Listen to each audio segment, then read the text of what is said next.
Good evening, everyone. Welcome you all to the IcfaiTech 4th Entrepreneurship Club. This is Niharika Chinta. Let me give a quick intro to our club first. The IcfaiTech Entrepreneurship Club has constantly been engaging to create an ecosystem of innovation and entrepreneurship. The club works on generally insightful talks on entrepreneurship and innovation from our industries and innovations. We at IcfaiTech Entrepreneurship Club give the insight priority to induce an entrepreneurship mindset of to every student. We would be organizing event every weekend, every week. All the events will be jointly organized with assistance of Institutions Innovation Council, that is IIC. Now I would now like to present one of our guest speakers for the day, Mr. Lakshmikant Sharma, who has been kind enough to accept our invitation and join us for the session and to talk us on today's topic, how to prepare for your own one business pitch. Sorry, sir. Mr. Lakshmikant Sharma is the co-founder of Valuecraftz Advisors. Valuecraftz provides differentiated deal execution support services to visionary entrepreneurs, M&A advisors, investment banks, and financial sponsors. They also develop impactful and bespoke deal marketing materials, including pitch decks, information memorandums, financial models, and research. Mr. Sharma in the past advised the companies on potential buy-side and sell-side M&A transactions. Explored the India-US corridor, identified potential opportunities for investors and business at transworld mergers and acquisitions. He has also worked as investment bankers at Tata Capital and had successfully completed a sell-side cross-borders M&A transaction in the AC industry. And I also now like to introduce you to Mr. Sailesh Sridhar, who is also the co-founder of Valuecraftz Advisors. Mr. Sridhar has more than 10 years of rich experience in investment banking. Mr. Sridhar has also played the role of vice president in part at transworld mergers and acquisitions. He has also successfully fulfilled his role at Cross-Border Association at Global Healthcare Advisors LLC. Both Mr. Sridhar and Sharma had graduated from Sri Satya Sai Institute of Higher Learning with MBA in Finance, but Mr. Sailesh being senior to latter. Thank you, sir, for giving us with your presence and taking out precious time of yours to enlighten us today. Before handing over stage to today's speakers, I would like to inform all of the students and faculty present over here that the participant will be given choice to speak during Q&A session, or else ping me in the chat box. I'll be speaking behalf of you. I'll be asking you the questions. So I would now hand over stage to today's speakers. Mr. Lakshmikant Sharma. Hi, thank you, Niharika, and thank you, everyone. Very good evening to everybody. Me, along with my partner, Sailesh Sridhar, we welcome you all to this webinar, and a big thanks to the IcfaiTech team for having us over for this webinar. We hope to contribute something to this webinar, and hopefully at the end of it, you would have some takeaways which will be useful for you during your entrepreneurship journey. So great. Now, very quickly, without any more formalities, I would like to get straight into today's business. And today's business is all about the business pitch, right? And the topic, as you see, is how to prepare for your own business pitch. Now, dear friends, first and foremost, we need to understand that a business pitch is made to a variety of people. It could be to a financial investor. It could be to a co-founder whom you are pitching your idea to get him on board. It could be to a potential team that you want to bring on board. It could be to a partner. It could be to a strategic investor. So it could be to a variety of people. And that is where the idea of business pitch differs, because the pitch that you make depends on the person to whom the pitch is being made. Right, and this is where the fine difference is, that what the way you pitch to a financial investor, it cannot exactly same way to a strategic investor, because the goals of a financial investor, the goals of a strategic investor is completely different, and that's where it's important to first know your audience, whom are you pitching. But certainly there are certain common points which goes in common with every pitch that you make, right? So now, for simplicity's sake, for today's discussion, let us focus ourselves only to financial investor, and let us evaluate the process of making pitch only to a financial investor, right? So just to narrow down our focus, because there otherwise the discussion can just go on and on for many hours, right? So now, to make a business pitch, we need to understand what constitutes a business plan, right? So a pitch deck, information memorandum, financial model, business projection, valuation, all these things put together, all these materials, deal materials put together becomes part of your business pitch. Now, to get into making and understanding each and everything, right? It's a different ball game altogether. The way you look at creating a pitch deck, the way you look at creating a information memorandum, a financial model, partly technical skill, partly qualitative skill. So to get into understanding how to go about making these, again, that probably will require many more sessions separately to discuss on each of these aspects. But just to put in a nutshell, when you make a pitch, these are the things which you have to touch upon, the things which come into light while making a pitch to a financial investor, right? So now, moving next, let us understand what does it mean when we call when business. Okay, now why do I put this image in front of you? I'm sure many of you would have seen this image, but it's worth it to again and again reiterate this in front of us. And those of you who have seen it, good. Those who have not seen it, you'll have certainly have a takeaway here. So when you look at image, right? If you look at it from the top and come slowly down, you are actually seeing side face of a young girl with a feather on her head, right? But same image, when you start from bottom and as you go up, you're actually looking at an old woman with a long chin and long nose looking down. Now, are these images different? Is there any dichotomy here? Is there any conflict here? No, it is one image, right? So what changes? Business is exactly like this. When you make a business pitch to a variety of people, each person who looks at your business looks at it from different lens. Every eye has a different perception what they see, right? So what is more important here is that you need to be sure, you need to be convinced of what you are pitching. Because in this journey of entrepreneurship, it may so happen that you pitch your idea, but person who is looking at it may perceive it very differently and may actually end up demoralizing you, right? So it is very important in this entrepreneurship journey to be very confident to be very convinced of what you are pitching. Now, again, it should not come from overconfidence, but it should come from a realistic picture which you have created, which you have portrayed to yourself while creating this idea, while creating this pitch, right? So always remember this image, that this image may look like a dichotomy, may look like a perceptual error, right? Same is with the business. So now there are a few things which you need to keep in mind while making a business pitch, and that is what I listed down right in the beginning. The concepts of a good business plan. And if you go to YouTube, you try to see how to make a business pitch, you'll find thousands, millions of videos where people have spoken about how to make a business pitch, what kind of tone you should maintain, what kind of a visual you should use, and things like that. There are so many things. But what is very critical is, what is it that you should not miss in a good business pitch? And that is what I would like to highlight today. I don't want to talk about what you should be doing, but I want to talk about what you should certainly not be missing. Because to do, there are millions combination that can be done while making a business pitch. But there are certain base fundamentals which you should always keep in mind, right?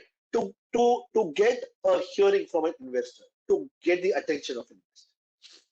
So first and foremost, don't miss to put on the investor's hat. Now, what do I mean with this, right? Entrepreneurs are execution machines. So as an entrepreneur, you work ground up. You are building product, you are getting clients, you are selling your product, you are setting the operations, you are setting the processes, you are hiring talents, etc., etc. There's so many things as an entrepreneur that you're doing, right?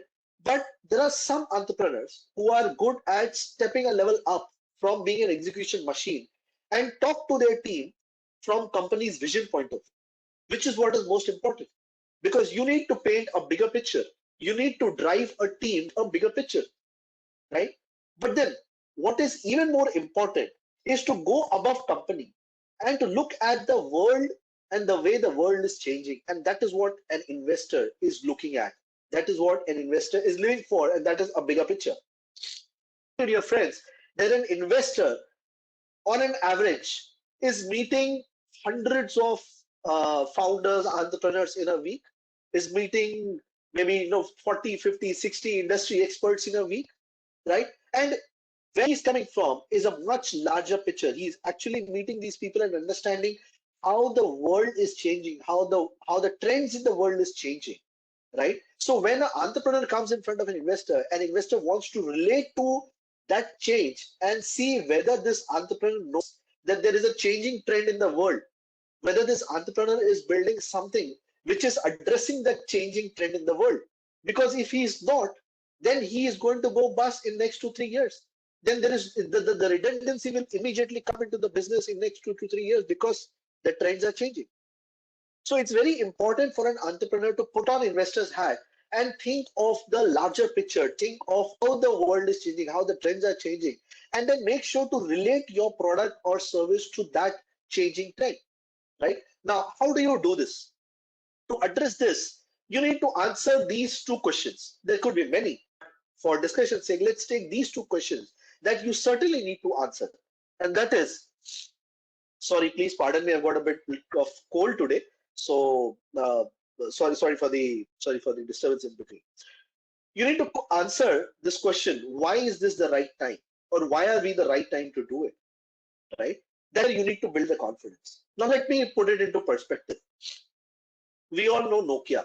Nokia has been business leader for decades put together. Nokia had only two competitors, Samsung and LG at one point. When the mobile revolution started in India, Nokia came with a lot of products right from 1995, 2000, 2004. During this time, Nokia had so many products coming to the market. Cut to 2008, Micromax comes into picture. And Micromax launches a dual SIM phone. And Nokia is still sitting with the single SIM phone.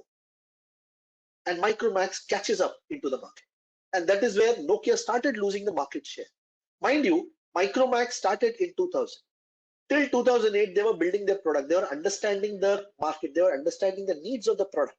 And in 2008, when they knew that the time is right to launch a dual SIM into the market, they did just that. And that's when Nokia started losing out into the market. And by 2010, Micromax went ahead and raised $45 million. So when they pitched to the investor at that time, they said, this is the right time when we have launched this product and there's a huge market. The consumer wants this product. And that's where investors went ahead and put $45 million into Micromax. Right? Now, there are many other examples of what would have happened.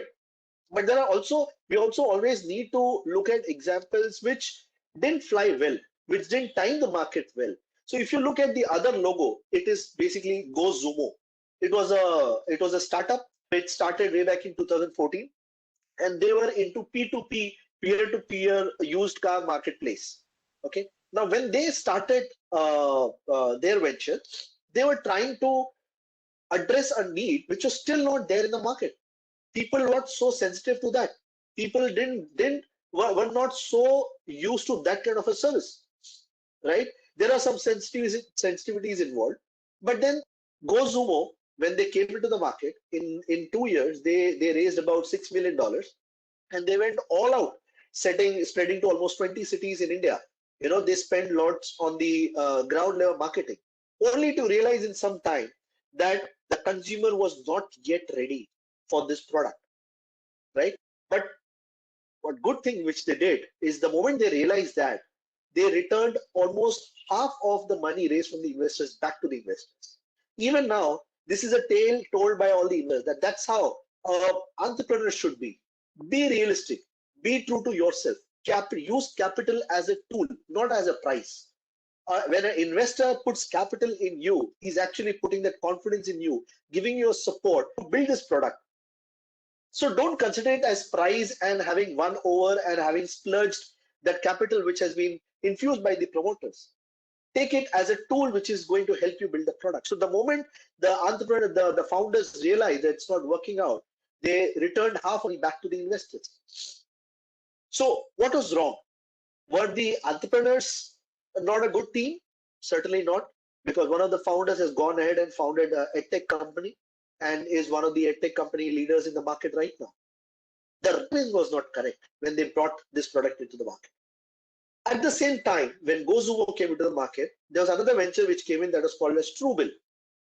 They started around the same time, exactly into the same space of P2P used marketplace. They kept building the product. They kept understanding the market. They kept understanding the consumer, what the consumer wants. And when the time was right, is where they went all out into the market and actually captured the market share, because that time the consumer wanted that kind of product. Consumer appreciated that product. And recently, I think last week or something, Spinny went ahead and acquired Truebill. So the idea which the GoZumo came in with was certainly a good idea. But what was not right was the timing. They didn't bring it at the right time, right? Similarly is the example with PepperTap. So today's big basket, Grofers, PepperTap was one such startup which started way back in 2013, 2014. And they were trying to build this product of grocery delivery, right? When they got it wrong was they were working on a no inventory model. Whereas Big Basket, which launched way back in 2000, right, 14 years prior to PepperTap, was into the market, trying to understand the market, slowly building the product, slowly pivoting from what they had thought and coming up with a product which the consumer actually wants. PepperTap raised money in 2016, but then they couldn't sustain it because no inventory model was just not working out for them, and they were going to go out of the market. So again, what happened there was the timing was not correct to bring in that kind of a model. Recently, Big Basket got acquired by Tata's because probably now the consumer was waiting for that kind of a product or that kind of service and were really appreciating it, right? So it's always, we always need to assess whether the idea, the product, the service that you're building, is it what the consumer wants? Is this the right time to bring that product or service into the market? Now, coming to the next point, do not miss to bring in excitement. Again, very critical thing. Most entrepreneurs, they are always trying to make their pitch rational. They bring in a lot of concepts, a lot of theories, a lot of they build scenarios with case studies and end up way too much of their precious slides. Recently, I was talking to a founder who has developed a AI platform for virtual reality. Okay, now this is a very beautiful product. There is a big market out there, a lot of people talking about it. So when I was talking to her, the first 20-25 minutes, all that she spoke to me was about the technology, the idea, the concept, why it will be good, why there is a big market, blah blah blah. So many things she went on adding. But after 20 or 25th minute is where she actually told me that the product is already launched. Some of the top e-commerce platforms have already taken the integrated this product with their platform, and they have already started building these e-commerce platform for the last 6 months. I said, you should be telling this right in the beginning. You need to bring excitement into me. I am not here sitting to understand the rationale and concept. That is something which you have thought through, and that's why you have come up with this idea of platform, right? What I am interested in is whether this product is having any play in the market or not. You already have it, but you're telling me after 25 minutes, right? So don't miss to bring that excitement right in the beginning if you are so sure of the product. So talk about your traction. Talk about how much you're earning, how much you're burning. You know, that is what the investors are actually wanting to see, because that is what builds confidence in a business idea. Bring in realism. We need to be very realistic of what we are talking. If I just have an idea, you know, how much can I justify to anybody that this idea is going to click in the market?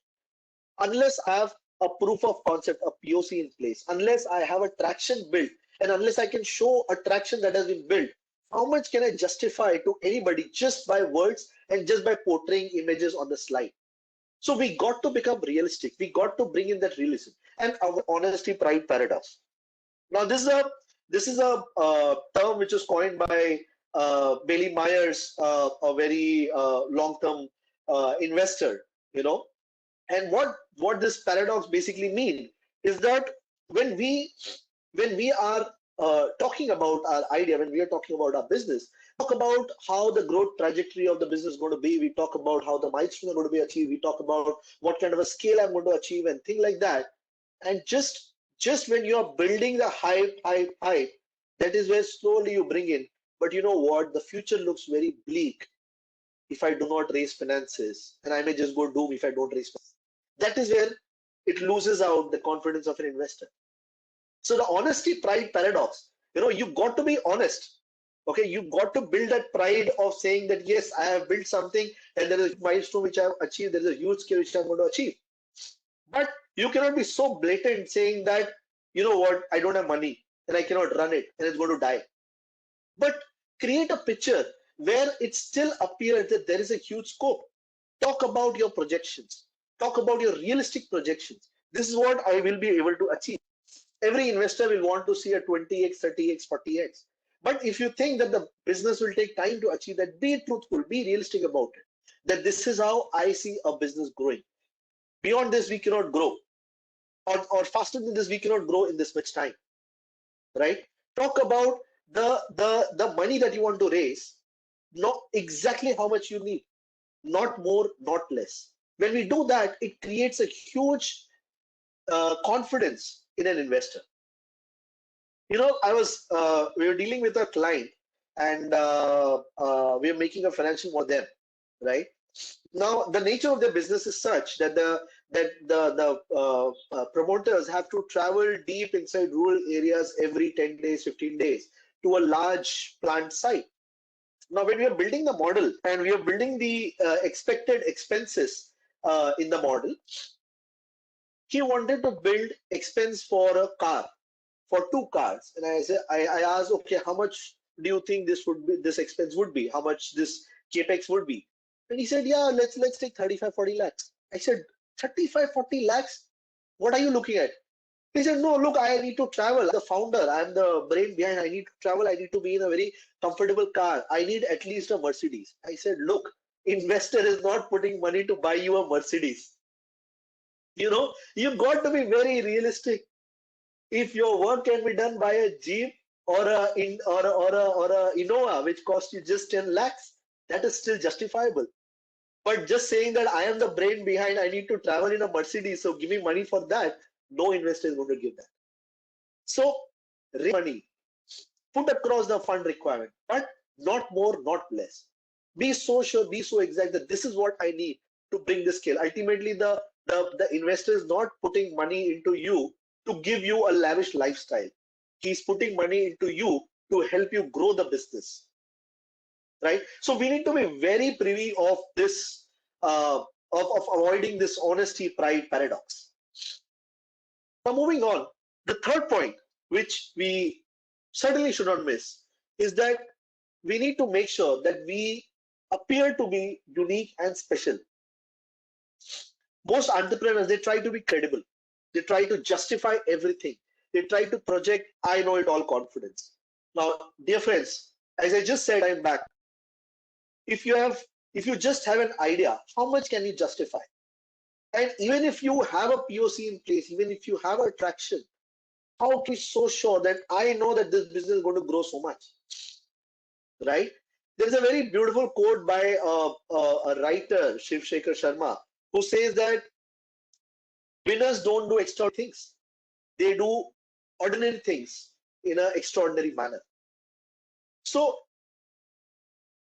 like there may be 10 others who have a brilliant idea, but it's all about how you execute that idea. Yeah. So never underestimating your players in the industry. Everybody is probably doing good. You go to San Francisco, you throw a stone. It's very unlikely that the stone would miss a Stanford graduate, right? So market is full of similars, but in that similarity, you need to create your own uniqueness, and that is what you need to bring out. That is what you need to project. So that creates a realistic image in the eyes of an investor. It's very easy to say that I am better than everybody else, right? but it's very difficult to accept that everybody else is good, but my thing is something different. My product, my service is something different. So bring in a tinge of similarity, but talk about a host of uniqueness that you have achieved, right? So here, if you see a competitive landscape, right? Uh, if I am offering these 5 things, there are other competitors also who are in the similar space and are offering some of these features. But I try and bring my uniqueness by saying that these are things which I am offering whole in whole, but the other competitors are probably offering only 2 or 3. That is where I paint a realistic picture. That is where I paint a very specific picture, right? When I say that I want to bring this product or service into the market, and the market is so huge, I'm going to achieve. I cannot achieve 100%. It's not possible. Either the competitors, sorry, kindly excuse me. Either the competitors already exist in the market, or the moment you come into the market, within the next couple of years, there will be competitors in the market. So is it realistic to say that I can achieve 100% of the market? Certainly not. So what do you need to address? Right. So on the right down, if you see, there is something called a Stam Sam song. Right. When we look at a market opportunity, total addressable market, serviceable, achievable, serviceable, available market, and serviceable, obtainable market. The moment you talk about song and you tell an investor that this is what I am going to achieve, this is what I can achieve, this is what I can obtain, and I'm going to strive hard to achieve this, becomes more realistic, becomes more specific than talking about total addressable market in nature. Right? Moving on. Don't miss to cut out any distraction. So most entrepreneurs, they try to pour in information. They try to amplify too many positives so that it was too good to believe to any financial investor. They try to project too many strengths and end up royally destroying the investor. When you talk of 2 strengths, you talk of 3 strengths. I am still focused. The moment you go on listing strengths after strengths after strengths after strength, you're actually making me go a little more specific. And the moment we go specific, that is where the weaknesses start appearing. So avoid distracting an investor by loading too much of information, by talking too positive about yourself. There may be 10 strengths, but talk on the top 2 or top 3 strengths which actually differentiates you. Right? That is what is more important. Try to be as brief and as focused as possible. Lead the attention right direction. So in your business pitch, in that exuberance, if I lay down a host of positives and strengths, immediately the impression is that, boss, this is too good to believe. You're living in a la la land, building a glorified picture for your own self. But if I just say that I have these top 2-3 strengths, which are actually my differentiators, which differentiates me from my competitor. This is what I have built, right? That stays with an investor. Ultimately, you have to remember that when you are making business pitch, right? It is not that an investor is only listening to you. During a week, maybe an investor is looking at hundreds of pitches, hearing hundreds of pitches. So it is in your hand. How do you keep yourself in top of the mind of an investor? And that you can do only when you're brief, only when you're focused, only when you highlight 2-3 things, and that remains investor. So every time he sees a similar pitch, he sees a pitch which is in similar industry or similar product, your product immediately comes into mind because there are 2 to 3 things which you have left in his mind, and that has stayed top of the mind. So avoid creating too much of distraction. Lead that attention to the right direction. You have built a good idea. It's many times it so happens that the idea is very good, but when it comes to pitching, the idea falls flat. Why? Because it was not pitched the right way. Anytime it so happens, we have seen that the idea is very, very simple, very casual, right? Very similar to what everybody is doing. But the way the pitch is made, it creates a differentiation in the minds of viewers. Maybe once you get into the stuff, you realize that, oh, there is nothing great here. But at least for a moment, it creates an impression, boss, there is something different here, right? So when you already have a product, you already have a service, a very good idea, make sure that you lead the attention in the right direction. Don't lose out on direction. Don't lose out on creating too much of distraction for an investor. And last but not the least, don't miss to build a compelling stories. Dear friends, think about this way. When all of us were small, we all were used to hearing stories from our grannies, grandfathers, grandmothers, and some of those stories have stayed with us. Even now, when we look at a story, when we watch a story, it has an impact, it has an impression on our life, right? That is true. That is important. Why do you think the media and entertainment industry has such a huge market?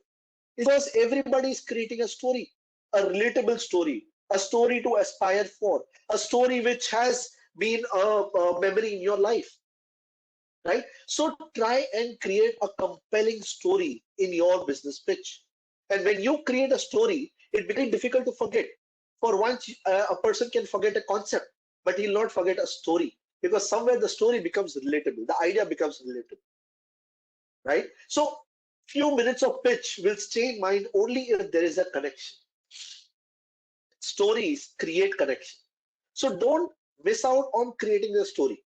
It may so happen that you only talk about, these are my features, these are my problems, these are my solutions which are catering to my problem statement. This is going to be a business model, this is going to be a projection, my valuation. It just ends there. But same thing, if you create it with a story, a relatable story. Now today, when you hear you talk about Flipkart, for example, talk about the founders of the Flipkart, they have a story to tell. And what is that story? They were working together in a large, huge IT firm.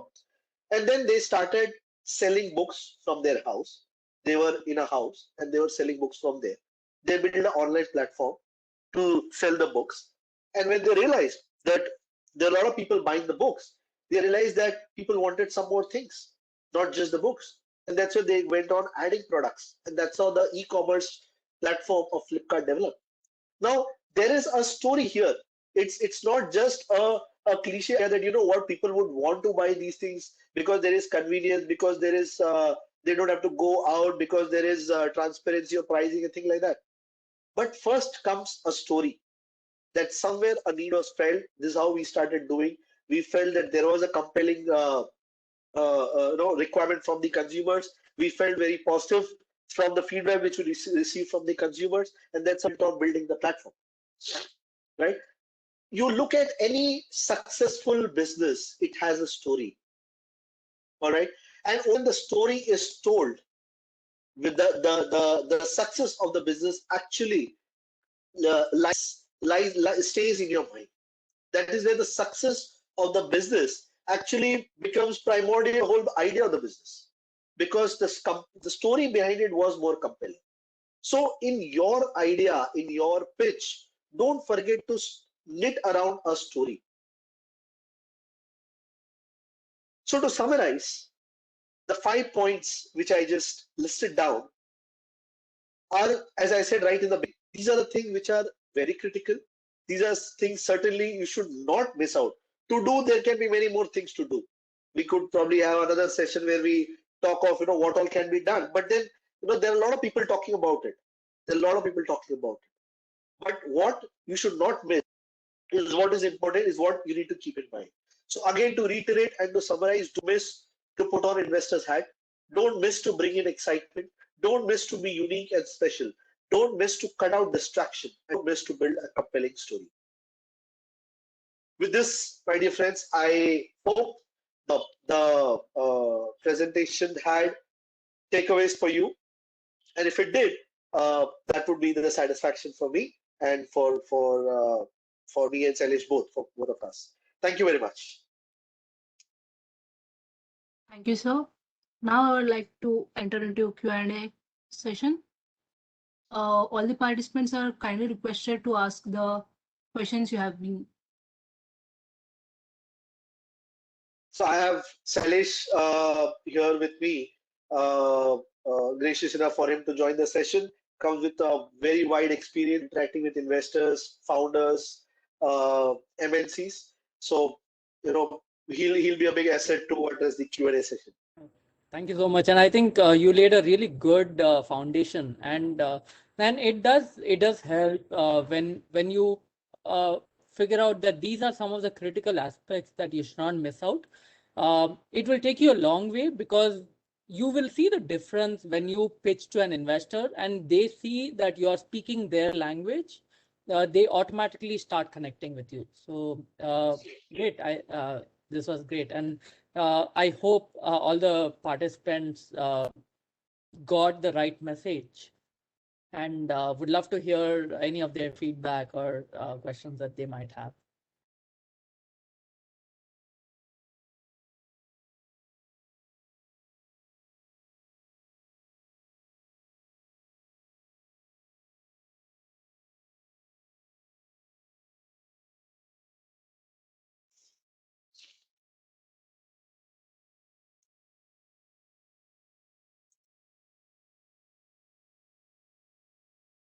I hope people are still awake.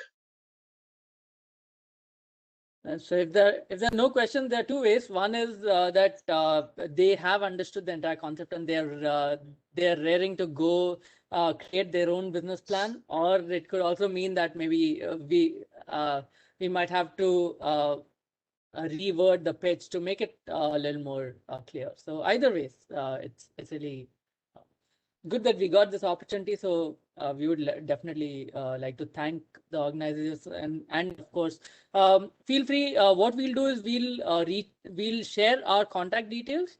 So anytime you have any questions, you are free to reach out to me or Lakshmikant for any questions you might have or any guidance you might need. Okay, sir, till all the participants raise their questions, we have a few questions that we would like you to answer. The first one is, what are some of the most effective marketing tactics or techniques? Is there any marketing approach that was work best for you?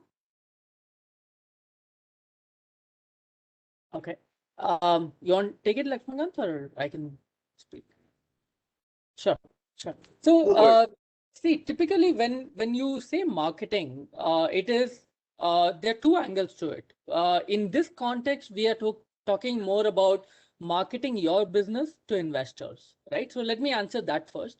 When you market to investors, one thing you need to keep in mind is that keep it as short and succinct as possible, in the sense that the important thing is for you to connect and have a rapport with that investor to explain to them your concept. Say, for example, you are a retail business and you're trying to simplify things.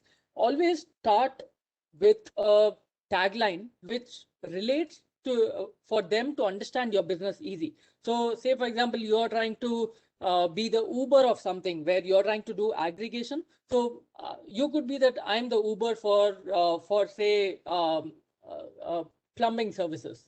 So on-demand services. So basically, you're trying to relate your business to an existing concept. That way, the investor comes with the mindset that okay, this is where your business is heading towards, and then they be more receptive to your pitch. So in terms of marketing, I would say it is more around pitching it to the investor sets or the target audience and knowing your target audience so that you can make the right pitch. I hope I've answered that question. If there's another angle that they are asking, I'd be happy to consider that as well. Yeah, thank you, sir. Here comes the next question. Can you tell me what key lessons have you learned throughout your career till now? That's a really broad question. So maybe I would just point out to the fact that I would say my career is also still building. Over the last few years, whatever we have learned, whatever I have learned, I would say that certain key elements that define your personality still stays with you. Be it you are hardworking, your integrity is critical, your honesty, all these aspects which you call personality, right? You should hold on to those, and those will define you, be it in any field. So uh, you stick to your core strengths and focus on your strengths and build it to that. I think that will go a long way. And I feel I've always been wanting to, and I've always been trying to play to my strengths, and that has helped me in my entire career journey, if I may put it. So if I put in my hard work, if I'm honest with my superiors, my subordinates, and I'm also wary of the fact that, okay, this is what is required of me and that's what I need to do, and as long as I adhere to that and have that moral principles sounded off, I think we are good to go. And that's been my key learning. Yeah, LK, Lakshmikant, you can share your. Just to add to it, 2 words: be simply realistic. Goes a long way.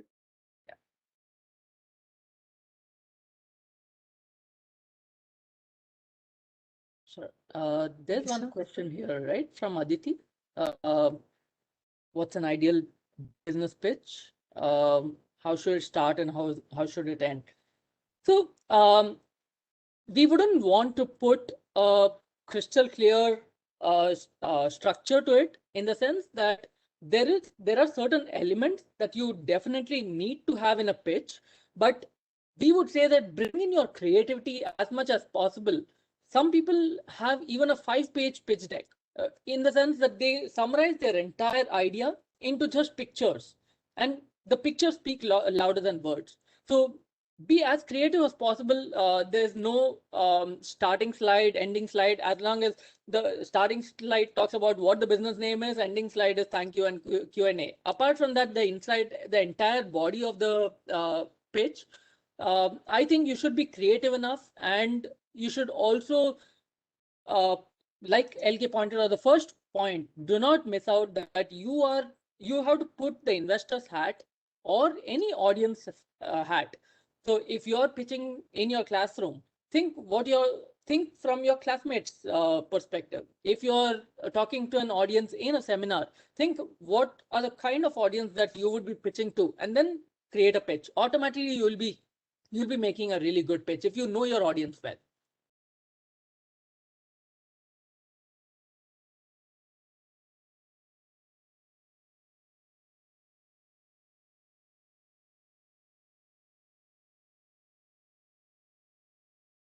So there's one more, I think, question on the chat.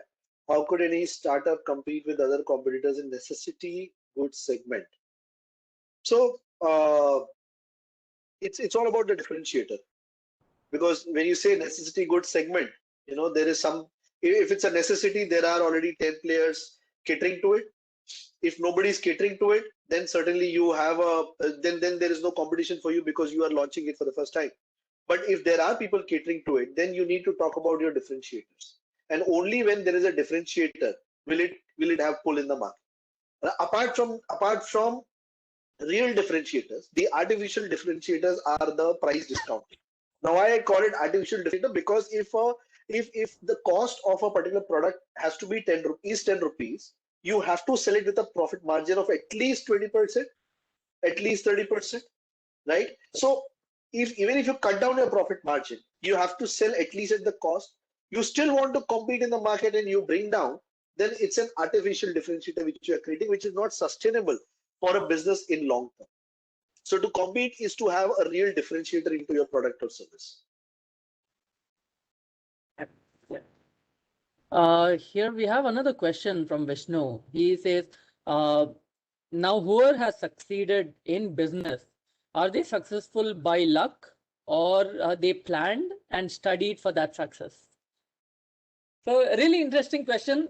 Thanks for bringing that up. I think that's a really interesting question. So I would put it this way. If someone has succeeded without any hard work, ideally we wouldn't believe that, because there's some efforts that goes into it. But even if you say that someone has succeeded, one time is luck, but never the second time.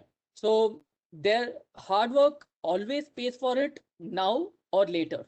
So rather than taking the shortcut of just relying on luck, it's always good, always safer to go with hard work, because you know for a fact, and that's been proven time and time again, that it will pay off sometime or the other.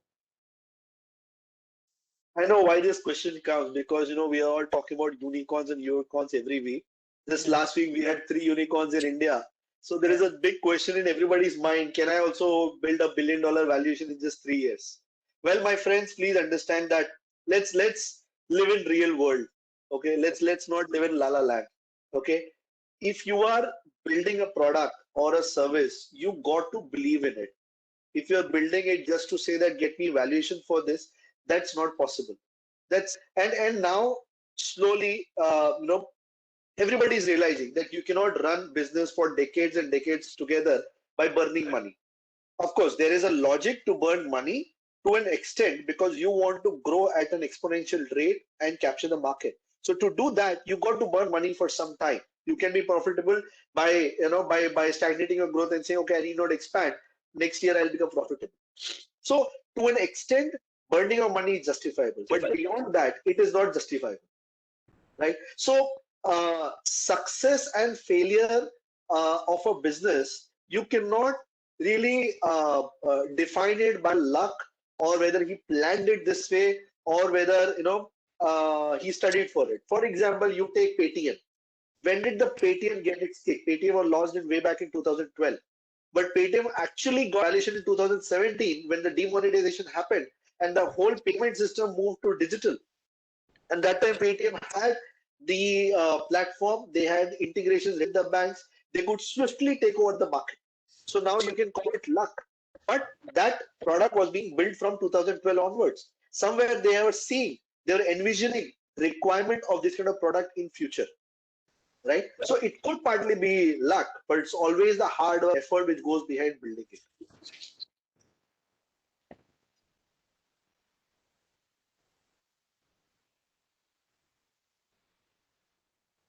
Yeah, thank you, sir. There is a question saying, can you explain a business problem you have struggled with and how you try to solve it?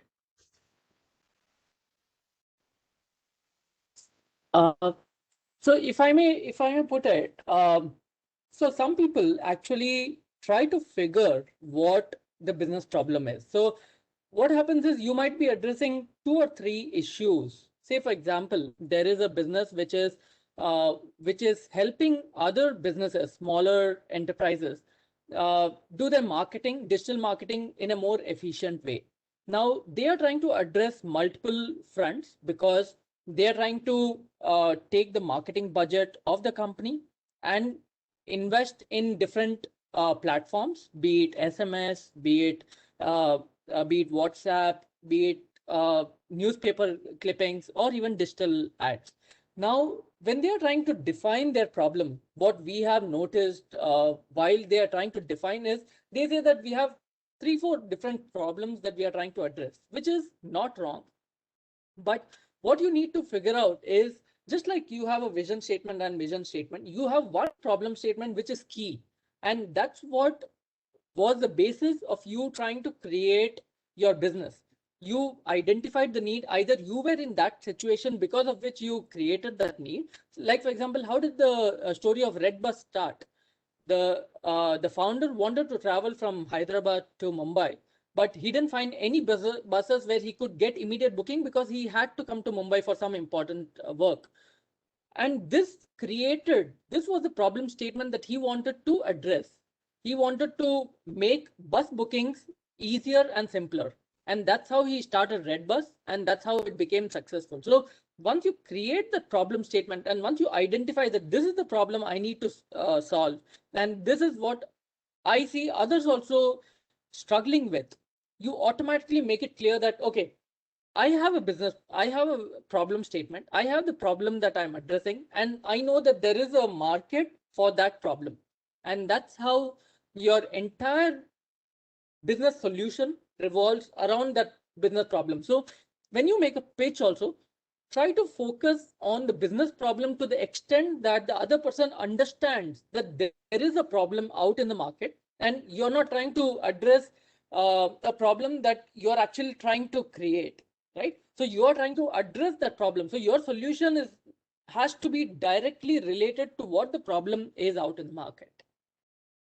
And more often than not, we observe that the promoters do not know what business they are in.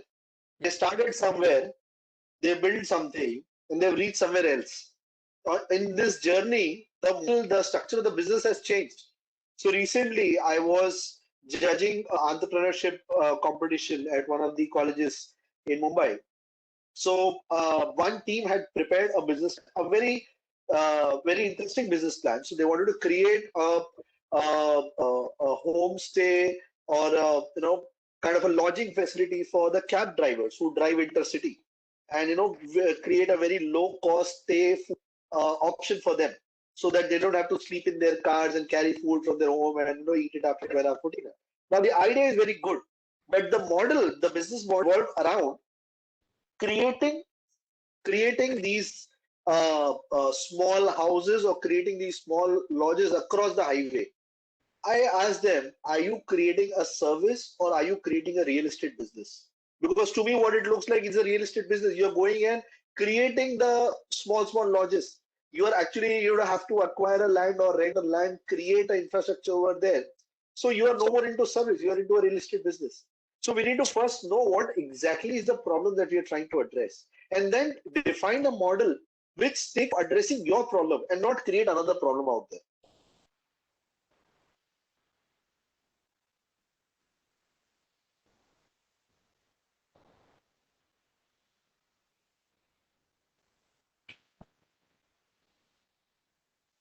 Sure.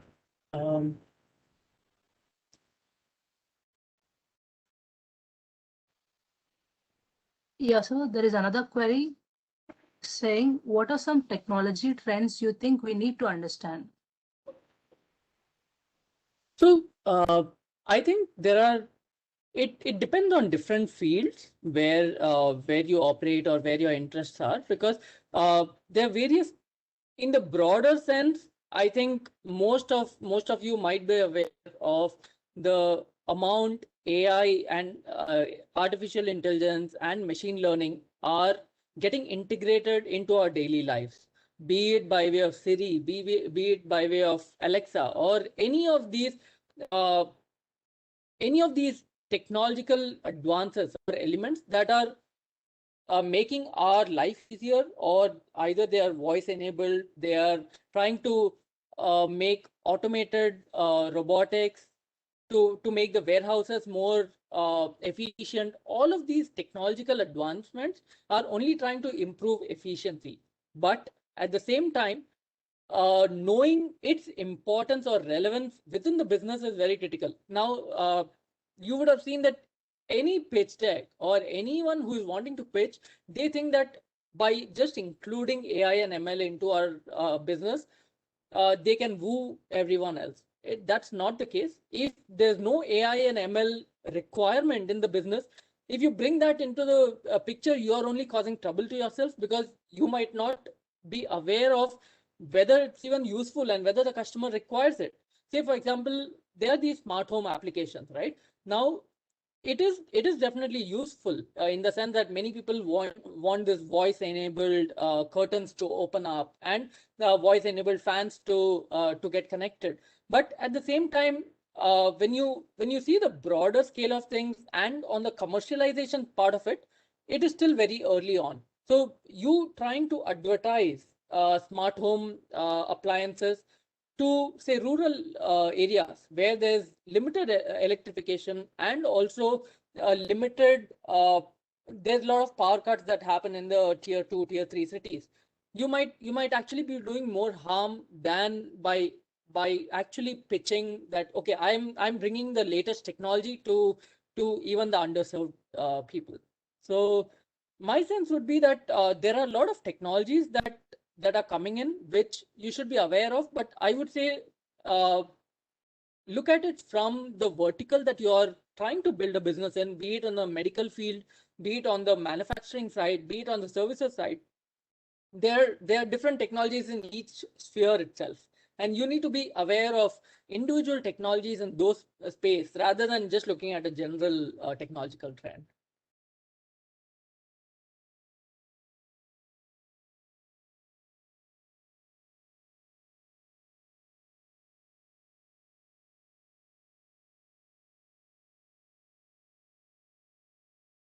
Yeah, sir. Since the sir, we'll wrap it up with last question.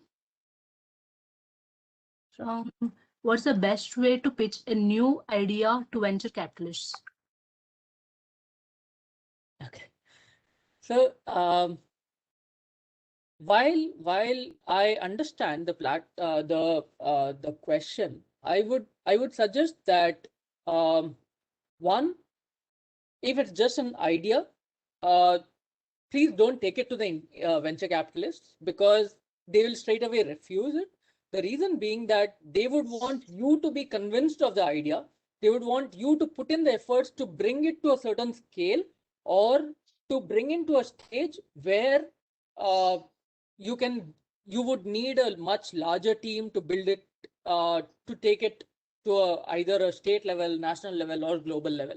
So when you have an idea, I would suggest you might be better off to, one, pitch it to your friends and family, pitch it to your people who are in and around you, who know you, and whom you can convince, and at the same time show the progress before you even go to venture capitalists. Because it would be better that you take it to a certain scale, bootstrap it, and then look for any sort of external funding. Because when any sort of external funding is a responsible capital, and it's not just a capital that you get for free.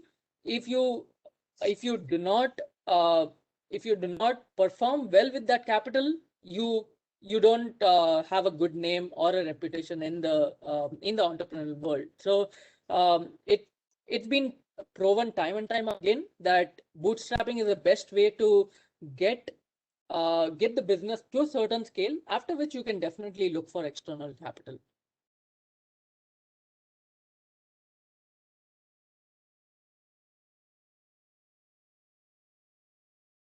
Thank you, sir. That was really a very great session.